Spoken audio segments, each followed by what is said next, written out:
Hello once again, everyone. It's a Wednesday afternoon here across the Mahoning and Shenango Valleys. We're getting set to turn the calendar over into December. It's a cloudy time of the year here. This is our cloudiest time of the year, November, December, and January. And today fits the bill, certainly. It's been kind of misting and drizzling, and at least it's not that cold yet. Here's our Window World weather camera down in Columbiana, where we have damp conditions there as well. It's one of those intermittent wipers kind of a day where you just need to flip them on every now and then. It's not a steady soaking rain. We had that early today. Temperatures well above average despite the clouds. 56 in Youngstown, 54 in Minerva, 54 Newton Falls, and 55 over in Newcastle.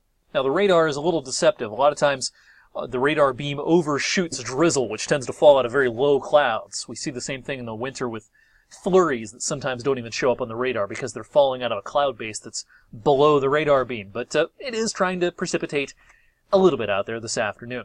As we look off to our south, certainly some meteor rain, beefier if you will, down across the southern Appalachians. Great news for the drought-stricken areas down in the southeast. They desperately need this rain, but there is a severe weather threat. Notice the severe thunderstorm watch for the Atlanta area this afternoon.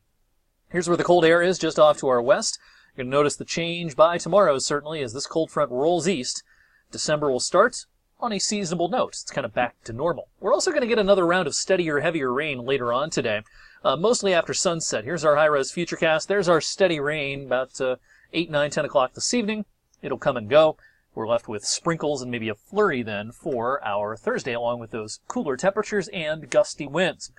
Weather for Weather Geeks this evening, we'll take a long look at the December outlook, the longer range, the winter as a whole, if you will, as we get set to head into meteorological winter tomorrow, December, January, February. Those are the 3 months of meteorological winter. Of course, you can check out my 7-day forecast and all the other good stuff this evening on 21 News at 6 and 11. If you can't watch us on TV, you can always watch us on the website and on your Storm Tracker 21 mobile app.